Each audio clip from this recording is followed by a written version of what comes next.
Please turn your Bibles with me sa Romans chapter 8 as we continue our exposition in the book of Romans at tayo po ay nasa chapter 8 na ng libro na ito. Romans chapter 8 at ang focus ng ating pag-aaral would be verse 17b and 18, but let us read beginning verse 14. Romans chapter 8, beginning verse 14. Ganito po ang sabi, "For all who are led by the Spirit of God are sons of God. For you did not receive the spirit of slavery to fall back into fear, but you have received the spirit of adoption as sons, by whom we cry, Abba, Father. The Spirit himself bears witness with our spirit that we are children of God. And if children, then heirs, heirs of God and fellow heirs with Christ, provided we suffer with him in order that we may also be glorified with him." Verse 18, "For I consider that the sufferings of this present time are not worth comparing with the glory that is to be revealed to us." Tayo po ay manalangin at humingi ng tulong sa Diyos as we study this portion of the scripture. Let's pray.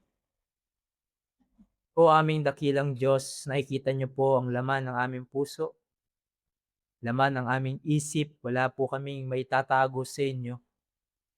Alam niyo po, Panginoon, ang aming kahinaan, ang aming limitation, even as we listen to your word. Kaya tumihingi kami ng biyaya sa inyo na ang salita na aming maririnig ay hindi lang basta salita ng isang tao na tatagos sa aming mga tenga, kundi ito po ay salita nyo na marinig namin at tumimo ito sa aming puso at isip at mai-apply namin ito sa aming buhay. Tulungan niyo po kami, O Diyos, na ang salita na maipupunla sa puso ng bawat isa ay hindi manakaw ng kaaway, kundi ito ay magamit bilang encouragement sa amin bilang mga mananampalataya at kaligtasan naman sa mga hindi pa mananampalataya. Tulungan niyo po ang inyong abang lingkod sa kanyang pangangaral ng inyong salita, sa kanyang kahinaan, kayo po ang kanyang maging kalakasan. Nawa ay ituro niyo po kami sa katotohanan sa pamamagitan ng inyong pag-aaral ng inyong mga salita. At ang higit sa lahat, Panginoon, ang maiangat ay hindi ang pangalan ng sino man, kundi ang pangalan lamang ng aming Panginoong Hesus. Sa Kanya kami nagpapasalamat at nagpupuri sa pangalan niya. Amen. Sa ating passage na pag-aaralan, Paul will discuss the unpleasant subject of suffering. Specifically, yung suffering na kakaharapin ng mga mananampalataya. Sabi nga ng isang writer that suffering has been called the chief burden of history. In fact, dahil sa existence ng suffering sa mundo, others deny the existence of God.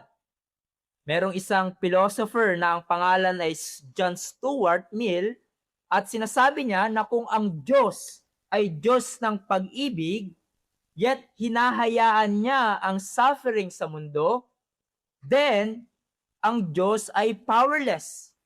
Walang kapangyarihan para supilin ito. Wala siyang kakayanan para mag-administer ng peace and justice. Sa kabilang banda ay sinasabi niya, kung may kapangyarihan siyang pigilan ang suffering, ngunit pinili ng Diyos na huwag pigilan ito, He just allow it, then maybe powerful siya, pero hindi siya mabuti at mapagmahal na Diyos. Dahil hinahayaan niyang mag-suffer ang kanyang mga tao. Now, paulit-ulit niyong maririnig yung ganyang argumento sa mga unbelievers or yung mga nagpapakilalang atheist na kung mabuti ang Diyos at mapagmahal siya, bakit niya hinahayaan mag-suffer ang kanyang mga nilikha? But ang problem sa ganyang argument ay merong nakakaligtaan. Merong wala sa equation. Ano yung wala sa equation? Yun yung problem of sin. Dahil sinasabi ng salita ng Diyos na dahil sa kasalanan, sa pagkakahulog ng tao sa kasalanan, the whole creation plunged into ruin. And nagkaroon ngayon ng suffering dito sa mundo at nawala naman sa original creation ng Diyos. That's why naging unescapable yung suffering sa ating buhay dito sa mundo, believer man or unbeliever, ay pareho itong nararanasan dahil sa pagkakahulog ng tao sa kasalanan. Job 5:7 says, "But man is born to trouble as the sparks fly upward." And in John 16:33, remember Jesus said to his disciples, "In this world, you will have tribulation." At ito ang pagtutuunan ng pansin ni Pablo sa ating passage na may kinalaman sa suffering na ating dinaranas bilang mga mananampalataya. Ngunit, kaakibat nito ay pagbibigay ni Pablo ng pag-asa at encouragement sa mga believers na kanyang sinulatan who were experiencing various kinds of suffering during this time. At ang nakikita at makikita nating unang pag-asa at encouragement na binigay ay may kinalaman sa ating pagiging anak ng Diyos at doon sa future glory na naghihintay sa atin bilang mga anak ng Diyos. And so in verses 17 and 18, I want us to consider two important truths in connection sa suffering na pinagdadaanan natin sa buhay na ito as children of God. First, I want us to look at the connection of being God's children and suffering. At ang pangalawa, yung comparison. The comparison between believers' present sufferings and their future glory. So first of all, the connection of being God's children and suffering. In verse 17b, kung manonotice nyo, dito ay pinapakita ni Pablo na hindi lamang ang mga anak ng Diyos ay siguradong makakaranas ng sufferings in this life, but also there's a link, a connection sa pagiging anak ng Diyos at yung suffering. It says, if children, then heirs, heirs of God and fellow heirs with Christ, provided we suffer with Him in order that we may also be glorified with Him. Yung salita pong provided, or in other translation, if indeed, ito ay conditional statement ng ibig sabihin, kung handa tayong mag-suffer with Christ, then ang resulta, we may also be glorified or made perfect with Christ. And that is to say, na sa pagbabalik ni Jesus, together with God's people, lahat ng anak ng Diyos in Christ, ang ating kaluluwa at katawan will be made perfect in glory. Now, it does not mean na yung ating paghihirap, yung ating suffering for Christ and His gospel ang basis of our glorification or being made perfect body and soul in glory. Dahil kung ganyan ang ibig sabihin ni Pablo, ay kinokontradict niya ang kanyang sinasabi sa mga nakaraang chapter na yung kaligtasan is not by our own works, not even by our sufferings for the sake of Christ's kingdom, no. Rather, ang kaligtasan ay nakabase lamang sa ginawa ni Jesus sa krus ng Kalbaryo, His death and resurrection. Salvation is by grace alone, to be saved, to be received, by faith alone, in Christ alone, to the glory of His name alone. And so, anong sinasabi sa atin dito ni Pablo? First of all, what he is saying is simply this: to suffer for Christ's sake in this life is a mark of genuine child of God. Is a mark of a genuine child of God. Now, we need to understand na yung sinasabing suffering dito ni Pablo ay hindi tumutukoy sa pagkakaroon ng sakit o nawalan ka ng trabaho, etc. Mga paghihirap din yon sa buhay na ating nararanasan bilang believers, which I believe yan yung tinutukoy na suffering na babanggitin ni Pablo in verse 18, including those But dito sa verse 17, Paul introduces a righteous suffering, a suffering for Christ's sake and His gospel. It includes being persecuted or ginawan ka ng kamalian dahil tumayo ka sa katotohanan at dahil namumuhay ka sa katuwiran. Sinabi ni Pablo in 2 Timothy 3:12, "Indeed, all who desire to live a godly life in Christ Jesus will be persecuted." Or katulad sa amin na nagtuturo ng salita ng Diyos, di ba? Tapat kang nangangaral ng salita ng Diyos, ngunit may mga maling paratang sa iyo at merong masasamang paninira sa iyo. So suffering for Christ's sake includes being insulted because you follow the will of God. At sa ating panahon at bansa, yung ating suffering could be patalsikin ka sa trabaho, no, dahil you refuse na magtrabaho tuwing Lord's Day sa araw ng linggo. Maaari din na pangungutya sa iyo o pagchismis sa iyo dahil hindi ka nagpa-participate sa masamang gawain ng iyong mga kaibigan or business partner. Maaari din na kinukutya ka ng iba dahil hindi ka naghahanap ng partner sa buhay na hindi mananampalataya. Dahil ang kalooban ng Diyos ay you marry only in the Lord, mag-marry ka ng isang tunay na believer. Sa ating bansa, especially, mga gantong suffering na nararanasan ng mga believers sa ating panahon, ito yung mga nararanasan ng mga believers sa ating panahon at bansa. Pero sa ibang bansa, di ba? Yung mga pinagpipray natin kanina, yung mga from Republic of Congo, yung mga persecuted Christians in China, in Afghanistan, in Nigeria, at ang iba pa, talagang mababasa mo. Para silang mga Christians sa panahon ni Pablo and after the apostles, na hinahunting sila, it's either ng government or ibang grupo na galit sa Christians, at kung malaman na sila ay mga mananampalataya, ay kinukulong sila, at yung iba ay pinapapatay. Di ba? We cannot imagine that. But it's real. It's happening sa marami nating kapatid sa Panginoon. Sa isang banda, sa pagbabasa mo ng mga ganyan, may encourage ka din dahil sa kabila ng kanilang matinding pag-uusig na diraranas, patuloy silang tumatayo sa salita ng Diyos. Patuloy silang sumusunod sa Panginoon. They even regularly gathering together sa underground, sa mga tagong lugar on the Lord's Day para manalangin at sumamba sa Panginoon. Minsan nga mahihiya ka Diba? Kapag nabasa mo yung mga ganyan, dito sa Pilipinas, yung mga Christians, onting ambon lang, di ako makakapunta sa church, umaambon.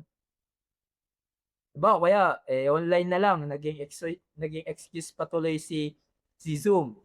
Or yung iba, diba, mayaya lang ng kamag-anak o kaibigan, uy, birthday ni birthday ni tita mo, ng kapatid mo, nasaktuhan, araw ng linggo.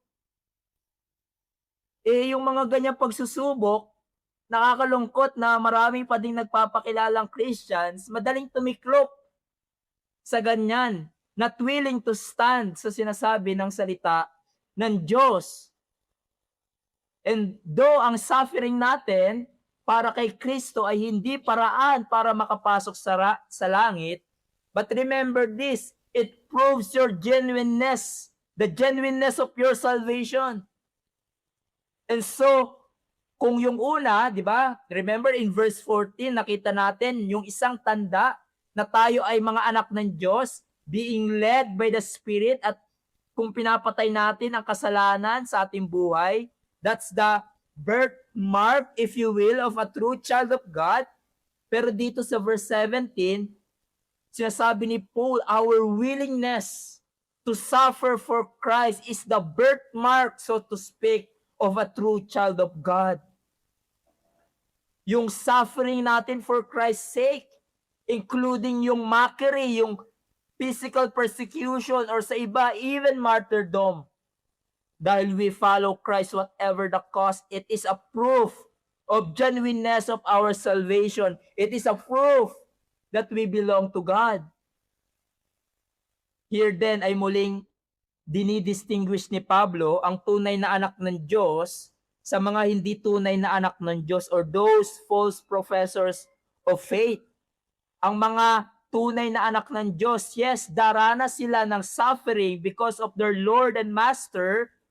They will be persecuted because of their faith, and by God's preserving grace, hindi sila bibitaw, hindi sila tuluyang tatalikod sa Panginoon, sa kabila man ng paghihirap na kanilang dinaranas, they are willing to face suffering for Christ's sake.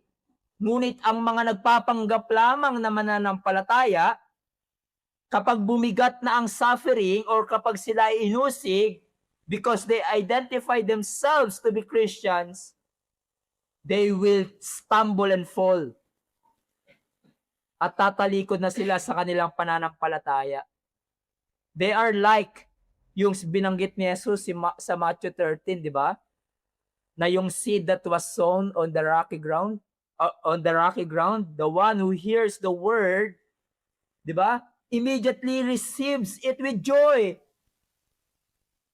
Mukhang mananampalataya, nagalak sa salita ng Diyos, naging member pa na marahil ng iglesia.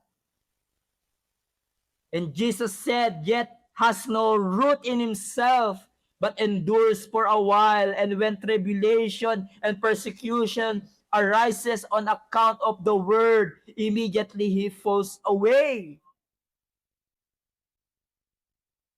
You know, yung suffering for Christ's sake, even the suffering in general, is like an acid test. Ang acid test ay isang acid kung saan ina-apply sa isang object upang i-reveal kung tunay bang ginto ang isang bagay o hindi. At ang suffering and trials ay parang acid test. Suffering exposes what's happening inside. Suffering reveals what's inside our heart and our true condition before God. Ginagamit ng Diyos ang suffering to purge and cleanse the church, to reveal who are the real deal, who are the real Christians, and those who are not. Ngunit matalino ang dyablo. Kung hindi niya matinag ang iba through violence and suffering, gagamit siya ng pandaraya sa iba upang mas lalo silang madaya na inaakala nilang believer sila ngunit hindi pala. At ang daya na ginagamit ng dyablo ay ang kabaliktaran ng suffering. And that is the comforts of life, material prosperity. Di ba ang ibang nagsasabing Christian, iniisip nila kung sagana ka sa material na bagay dito sa mundo, yan ang katibayan na mahal ka ng Diyos. At tunay kang anak ng Diyos. Ngunit yung suffering na yan, for the sake of Christ, yung kahirapan sa pagsunod sa Diyos, it is strange. It reveals lack of faith. And even it is not true Christianity at all, they say. Hindi ba't ganyang klaseng preaching ang naririnig natin sa ating panahon? Anak ka ng Diyos, anak ka ng hari ng mga hari. So dapat ang pamumuhay mo parang prinsipe, parang prinsesa. Yung suffering sa demonyo yan. So ina-attribute na ngayon yung lahat ng suffering sa demonyo. At ang comfort and material blessing, ang tangi lang binibigay lang ng Diyos. And I challenge you, nowhere you can find that ganyang teaching sa Biblia. Pero dito sa ating text, malinaw na sinasabi ni Pablo, kung nagsasuffer ka for Christ's sake, kung ikaw ay nagsasuffer dahil sinusunod mo ang kalooban ng Diyos at tinatayuan mo ang sinasabi ni Kristo, you are one of God's child. And if you are child, then heirs of God and fellow heirs with Christ. And the sure destination of the children of God, those who suffer for Christ's sake, is glory. Yan yung pangalawang makikita natin pagdating sa connection ng suffering sa mga anak ng Diyos. The children of God who suffer for Christ's sake now will share Christ's glory after. Sinabi ni John Murray, there's no sharing in Christ's glory unless there is sharing in His sufferings. Sufferings and then glory was the order appointed for Christ Himself. It could not be otherwise in terms of His messianic undertaking and design. The same order applies to those who are heirs with Him.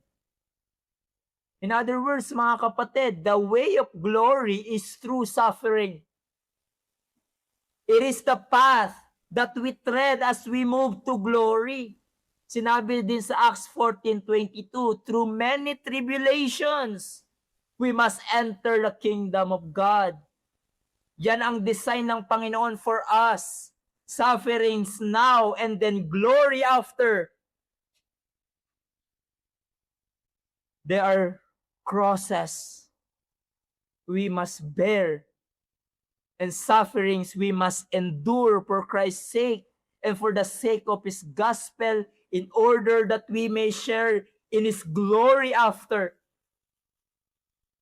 Sinabi sa 2 Timothy 2:11, the saying is trustworthy, for if we have died with Him, we will also live with Him. If we endure, we will also reign with Him. If we deny Him, He will also deny us. If we are faithless, He remains faithful. You see, yung bearing the reproach of Christ, enduring suffering for His sake ay tied to our future glory. If we endure sufferings for His sake, we will also reign with Him. Sinabi din ni Jesus sa kanyang mga disciples in Matthew 5:11, blessed are you when others revile you and persecute you and utter all kinds of evil against you falsely on my account. Rejoice and be glad, for your reward is great in heaven, for they persecuted the prophets who were before you. It is an honor. It is an honor and privilege to suffer for righteousness' sake. Katulad ng ating Panginoong Jesus, for it shows that we are His children, His servants, and God is faithful to reward those who are faithful serving Him and to those who suffer for His name's sake. So, anong specific reward yun in the new heaven and the new earth? I don't know exactly, but I believe merong degrees of blessedness and reward ang ibibigay ng Panginoon sa kanyang mga servant. And we can have a hint of it dun sa sinabi ng Panginoong Jesus sa Matthew 25, the parable of the talents, kung saan the righteous and faithful servants receive their rewards, at ang reward nila they were made rulers over many things.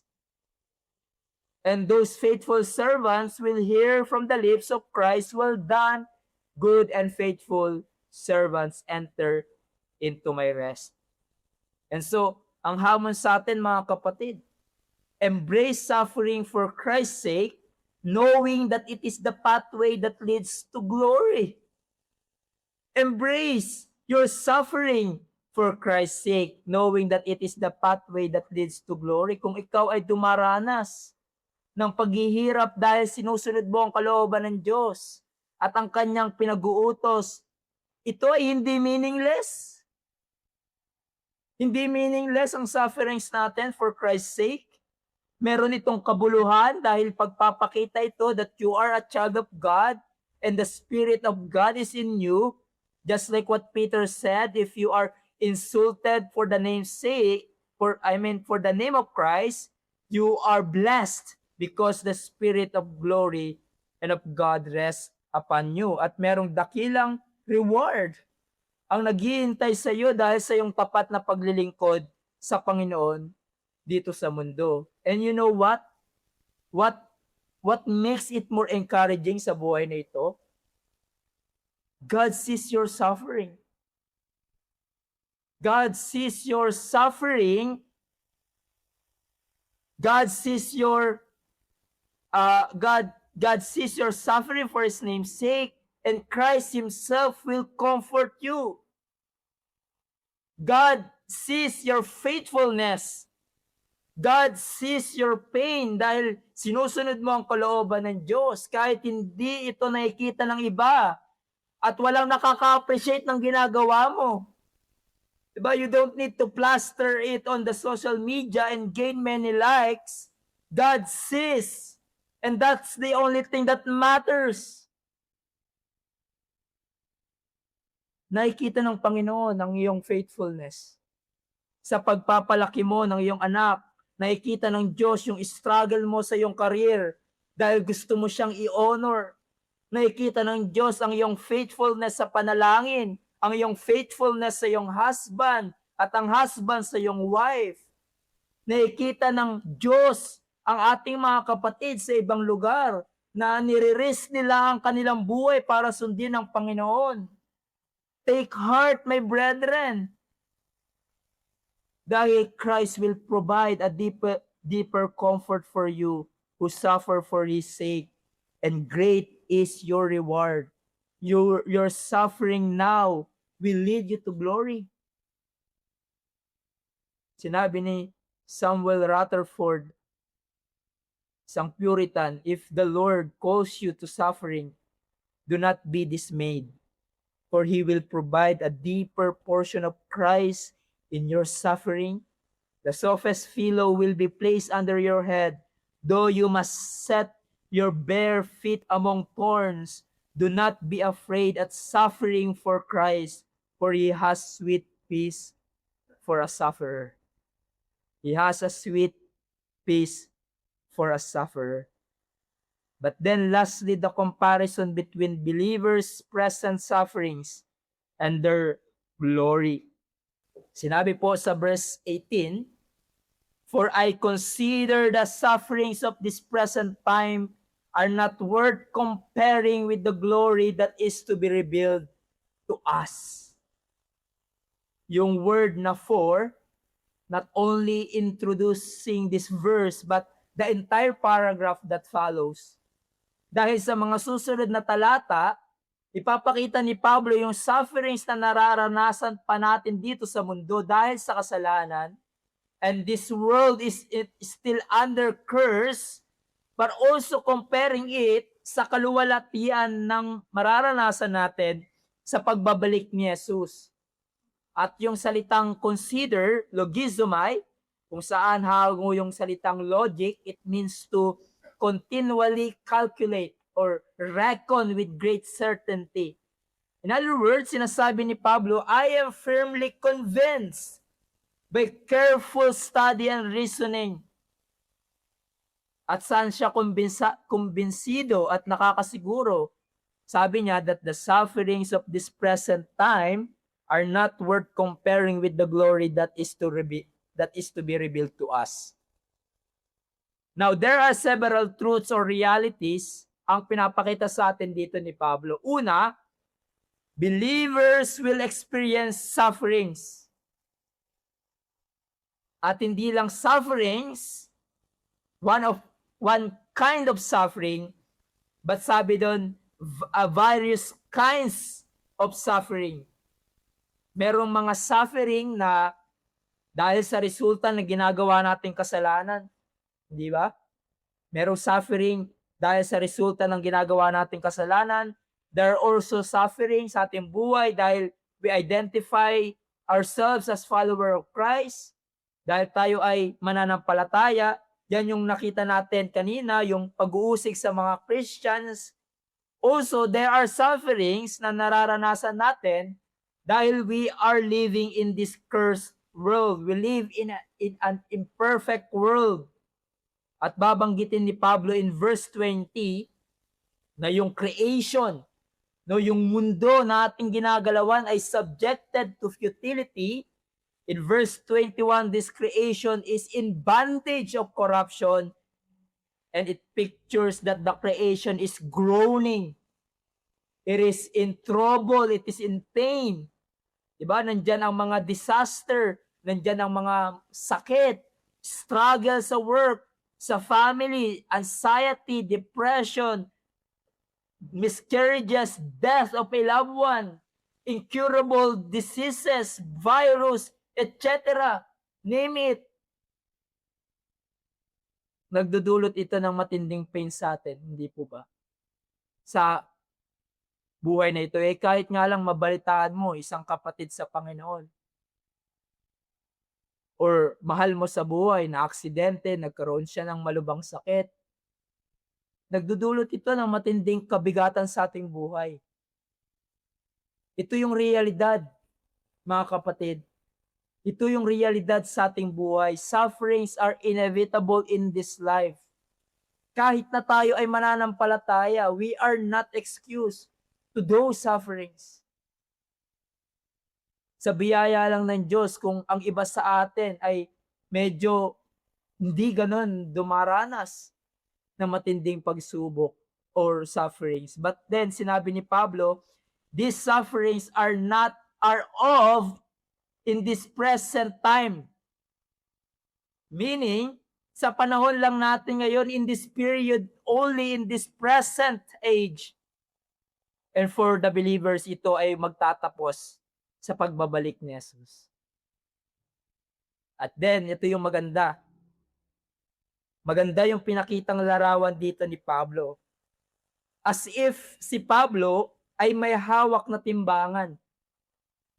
At nilagay niya sa kabila ng timbangan ang lahat ng sufferings na nararanasan natin dito sa mundo, yung difficulties in this present time that we could ever endure, at nilagay niya sa kabila ng timbangan ang kaluwalhatian na iahayag sa atin sa pagbabalik ng Panginoong Yesus. At ano ang resulta? The glory that is to be revealed in us far outweighs all the sufferings we could ever endure in this life. Ang kaluwalhatiang ihahayag sa atin ay higit na dakila at hindi maiahambing sa lahat ng pagdurusang maaari nating danasin sa buhay na ito. Poetically, sinabi ni Samuel Rutherford again, our little time of suffering is not worthy of our first night's welcome to home, to heaven. Bakit napakadakila ng kaluwalhatian na ating mararanasan that is not worthy to be compared sa lahat ng sufferings natin dito sa mundo? Because ultimately, tulad na makikita natin sa susunod na mga passage, the glory that Paul is referring to is when Christ returns. And when this sin-cursed world will be renovated, will be regenerated, and the children of God will have glorified bodies, and every single suffering that we ever experience in this life will be gone forever. Paul said the creation itself, it will be set free from its bondage to corruption and obtain the freedom of the glory of the children of God. Yan yung kaluwalhatian na mangyayari sa atin bilang mga believers.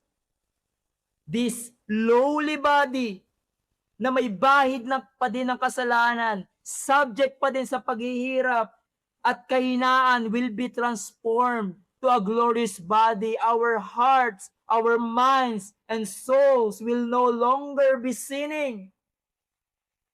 And we will reign with Christ in the new heaven and the new earth. And what sin has destroyed when Adam fell into sin will be restored at mas higit at dakila pa kesa sa winasak ng kasalanan. At marami pang naghihintay para sa atin na mga mananampalataya sa pagbabalik ni Jesus. The best is yet to come. There is so much more that awaits us in glory. Could you imagine? Imagine for a moment, could you imagine ang isang mundo at kalagayan na walang kasalanan? Walang struggle sa kasalanan? Wala nang struggle na magsilpi sa Panginoon? And yet, ang salita ng Diyos ay nagsasabi ito ay mangyayari at mararanasan ng lahat ng mananampalataya kay Jesus.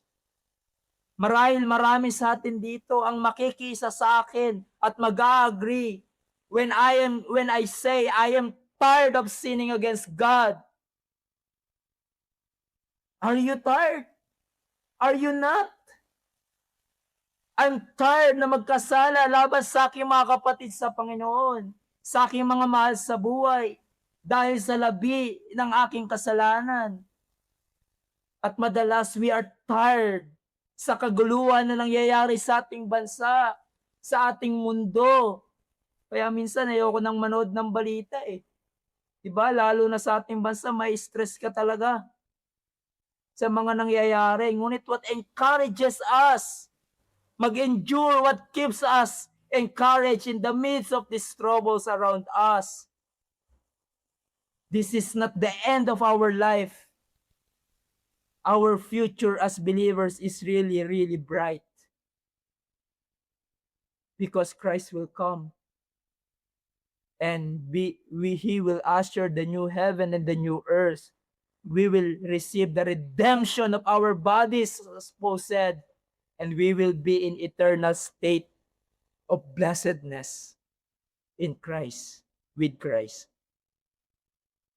Sinabi ni Pablo in 2 Corinthians 4:17, for this light and momentary affliction is preparing for us an eternal weight of glory beyond all comparison. Kung iko-contrast mo ang iyong mararanasan, kung iko-contrast mo ang iyong mararanasan sa pagbabalik ni Jesus, sa glory that is coming with your present suffering, you will be encouraged and find fresh strength. Dahil kung titimbangin mo ang duration at ang bigat ng dalawang ito, mag-a-agree tayo kay Pablo, they are not worthy to be compared. Dahil ang suffering natin dito sa mundo ay panandalian lamang. But ang makasama si Jesus sa bagong langit at lupa with our resurrected bodies, it will never end. It will last throughout all eternity. Considering that you will see your present suffering mo yon as light and momentary when you compared it with your future glory. Sinabi ni William Hendrickson, our present sufferings, be they ever so many and severe, fade into insignificance when compared with our future glory. Now, before we end, let me say this. Ang intermediate state ay hindi ang ating final and ultimate hope. Hindi ang kamatayan natin ngayon at pagpunta natin sa paradise ang ating ultimate and final hope.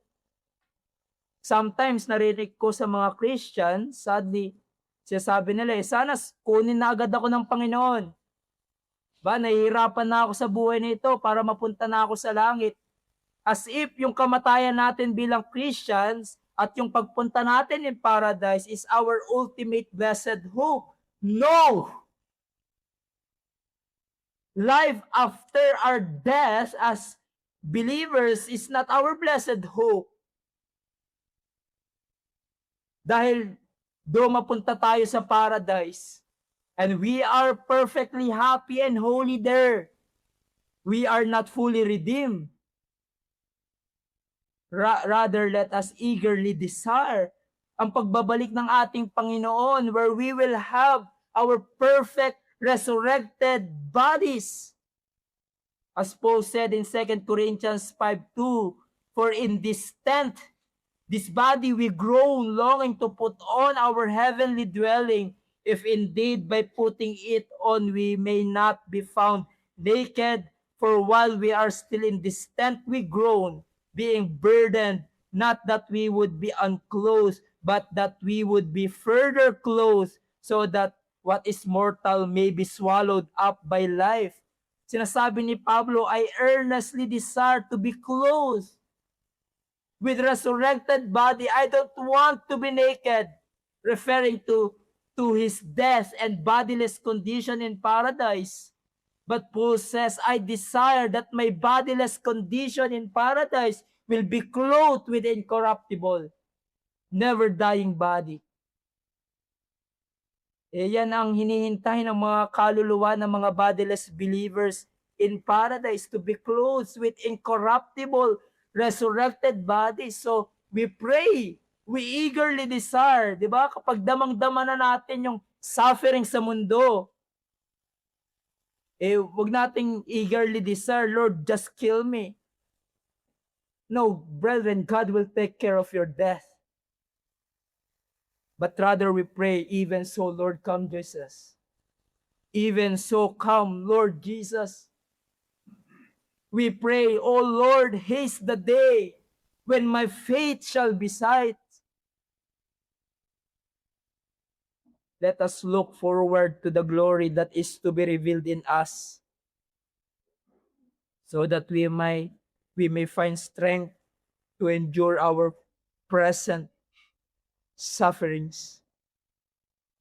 And for us believers, let us give thanks to God our Father, for He has prepared the glory that will be revealed to us when Christ returns. Hindi ba yan ang context ng ating pinag-aaralan? Dahil anak tayo ng Diyos, if heirs, then children of God, and fellow heirs with Christ. Di ba, tatanggapin natin ang kaluwalhatian kasama ng mga dakilang bagay na nakakabit doon dahil tayo ay kinupkup ng Diyos ama kay Kristo Jesus. Purihin ang Diyos dahil sa Kanya hindi ka lang nakatanggap ng pagpapawalang sala sa lahat mong kasalanan, kundi tinanggap Kanya bilang anak at kabahagi ng pamilya ng Diyos. At dahil ikaw ay anak, merong dakilang bagay ang mamanahin mo, ang tatanggapin mo sa pagbabalik ni Jesus. And so don't lose heart.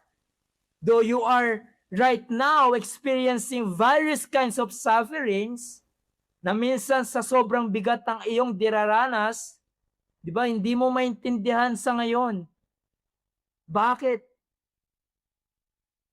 Kung bakit kailangan kang dumanas ng matinding kabigatan sa buhay, but darating ang Panginoon, you will completely understand. So don't lose heart, my brethren. Your glory is coming. Christ is coming soon, where He will right every wrong, and God Himself will wipe away your tears because of your pains and sufferings in this life. Yung mga araw at mga taon na dumaan ka sa matinding mga sufferings, it will be outnumbered. It will be outweighed by the eternity of gladness. The sufferings of this life will far outweigh by the eternal gladness that awaits us kasama ang ating Panginoong Hesus sa bagong langit at lupa with our resurrected bodies. Ang lahat ng pagdurusa sa buhay na ito ay lubos na mahihigitan ng walang hanggang kagalakang naghihintay sa atin sa kaluwalhatian. And so kung may ganyan tayong pag-asa, tulad ng sinabi ni Pablo in Romans 5:2, we rejoice in the hope of the glory of God. Let us rejoice in our present sufferings, hindi dahil suffering in of itself ay pleasurable, no. We rejoice because anuman ang pinagdaraanan natin sa buhay na ito, anumang klaseng suffering ang harapin natin, kinikilos ito ng Diyos ang mga ito para sa ating ikabubuti at para tayo ay maging katulad ng wangis ni Jesus sa kanyang katuwiran at kabanalan, at upang sa kanyang pagbabalik, He will present us faithful, holy, blameless before God, and we will hear from the lips of our Savior, well done, good and faithful servant. Ang panalangin ko sa aking sarili at ang prayer ko din para sa mga members of this church ay sa dulo ng iyong buhay, sa pagbabalik ng ating Panginoong Hesus, ay marinig mo sa kanyang bibig, well done, good and faithful servant. Martin Luther said, if we consider the greatness and the glory of life we shall have when we have risen from the dead, it would not be difficult at all for us to bear the concerns of this world. Huwag kang bumitaw, kapatid.